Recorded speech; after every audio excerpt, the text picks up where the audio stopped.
The 2nd of January, 2025. Amazon orders every corporate employee back to the office 5 days a week. No exceptions. Meanwhile, Google, facing the same economic pressures and talent wars, makes the opposite call. It leans harder into hybrid work. Two tech giants, one challenge. Two completely different answers. This isn't just a policy shift, it's a corporate civil war. On one side, CEOs clinging to control. On the other, leaders betting on freedom, results, and trust.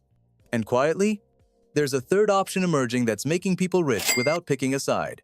This will change how you think about your career, your job, your future. Here's what's really happening.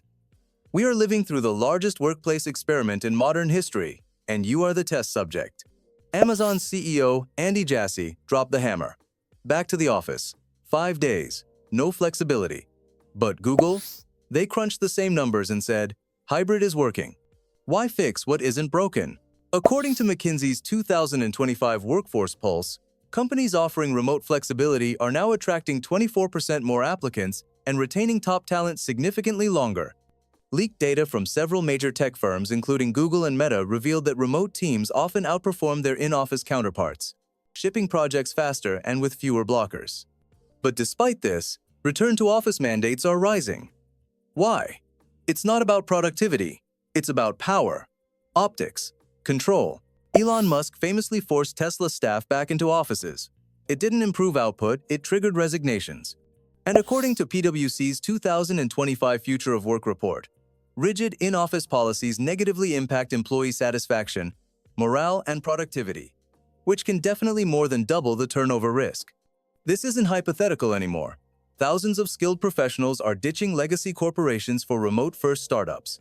A 2025 Gallup poll found that nearly 1 in 3 white-collar workers would take less pay for more flexibility, and increasingly, they don't have to. Startups are offering Silicon Valley-level compensation without the baggage of old-school office culture. That means no commute, no desk policing, no badge swipes, just better pay, clearer goals, and control over your own time. And for companies, they're getting elite talent without needing to rent a single square foot of office space. The companies treating people like adults are winning. The rest are bleeding talent and clinging to outdated rules. But trust me, this divide is only the surface layer. Here's a stat that might melt your brain. The average office worker does just under 3 hours of focused work per day. You know this feeling.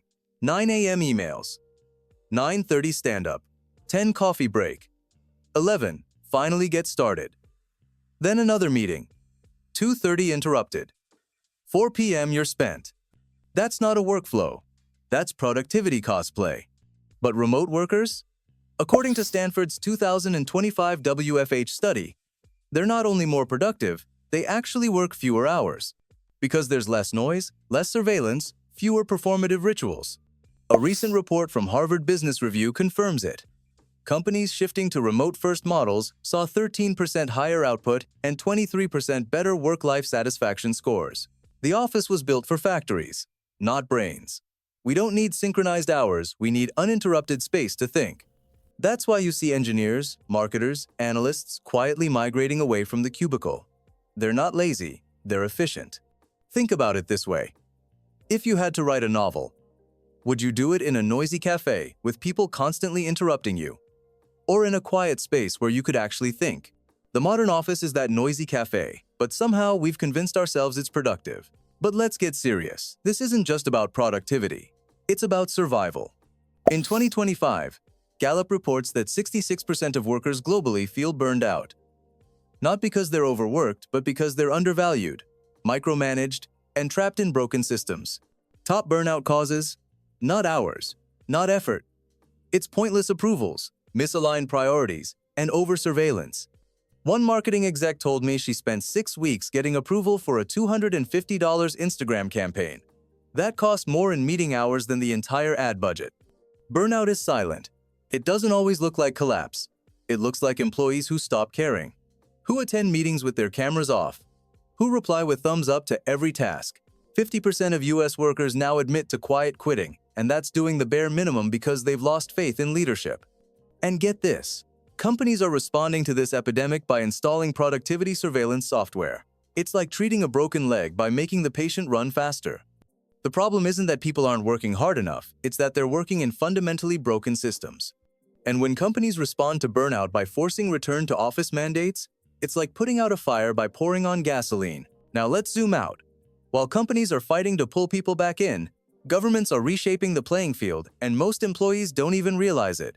In 2025, the increase in the overtime threshold by the U.S. Department of Labor from $38,568 to $58,658 was canceled by a federal court in Texas. That means if you make even $1 more, you can legally be worked 60-plus hours with no extra pay. That's wage theft baked into policy. Meanwhile, over a dozen U.S. states have enacted strict new privacy and compliance laws. Companies are scrambling to build legal teams, but freelancers and consultants, they're cashing in. Some charge $200 to $300 per hour, helping outdated corporations comply. The Trump administration is also pushing corporate tax rates from 21% down to 15%. Sounds great for business, right? But here's the catch. There's zero requirement to share that windfall with workers. It's like giving your boss a massive raise and hoping they'll remember to give you one too. It's like this. The new economy doesn't reward loyalty. It rewards agility. The slowest companies will drown in red tape while the fastest adapt and win. And if you're middle management, you're in the crosshairs. Investor pressure is laser-focused on trimming cost centers, which increasingly means people, especially if they don't generate measurable revenue. So while you're debating whether your badge scan counts as attendance, CEOs are slashing benefits, outsourcing teams, and restructuring org charts to satisfy quarterly returns. Here's what's really happening. We're witnessing the biggest wealth redistribution in work history, and it's splitting into three completely different worlds. World 1, the Netflix model. These are the high-skilled freelancers and consultants who figured out they're not selling their time, they're licensing their expertise. Just like Netflix doesn't make money per hour of content you watch, these professionals charge for outcomes, not hours. A cybersecurity expert doesn't get paid for sitting in meetings. She gets paid $50,000 to prevent your company from getting hacked. World 2, the Uber economy. Flexible but brutal. You get freedom to work when you want, but you're essentially renting someone else's platform. DoorDash drivers, TaskRabbit workers, even some content creators, they've traded security for flexibility, and most are barely breaking even after expenses. World 3, the Kodak trap. These are traditional employees stuck in companies that refuse to evolve. Like Kodak employees who kept perfecting film while the world went digital, they're getting really good at jobs that are disappearing. Middle managers, administrative coordinators, anyone whose work could be automated or outsourced. Here's the psychology shift that changes everything. World 1 treats work like investing. You put in effort up front to build systems that pay you repeatedly. World 2 treats work like trading, constantly exchanging time for money with no accumulation. World 3 treats work like a savings account, predictable, but losing value to inflation every year. And the brutal truth? Most people are in World 3, dreaming about World 1, but only willing to risk World 2.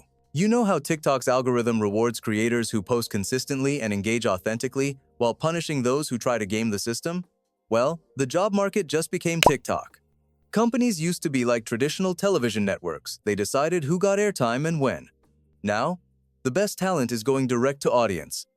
They're building personal brands, creating content, and attracting opportunities instead of applying for them. But here's where most people mess up. They're still thinking like it's 2019. They polish their LinkedIn like it's a resume, when they should be treating it like a Netflix show, consistently delivering value that makes people want to subscribe to their career. The algorithm rewards consistency over credentials now. A developer with 50,000 followers and a portfolio of viral projects will get hired over someone with an Ivy League degree but zero online presence. And just like TikTok, authenticity beats perfection. Companies can spot corporate speak from a mile away. They want real humans who can solve real problems, not walking buzzword generators who look good in meetings but can't execute. But let's be real, this isn't a fairy tale. Building a personal brand while working full-time is exhausting. Not everyone can become a content creator. And the gig economy can be brutal if you don't have high-value skills. The companies adapting to this new reality are winning big. The ones trying to force their employees back into 2019 are hemorrhaging talent to competitors who understand the game has changed. The corporate world is having its blockbuster moment. And just like Netflix didn't ask Blockbuster for permission to revolutionize entertainment, you don't need corporate America's permission to revolutionize your career. The winners are the ones who stopped waiting for companies to change and started adapting themselves.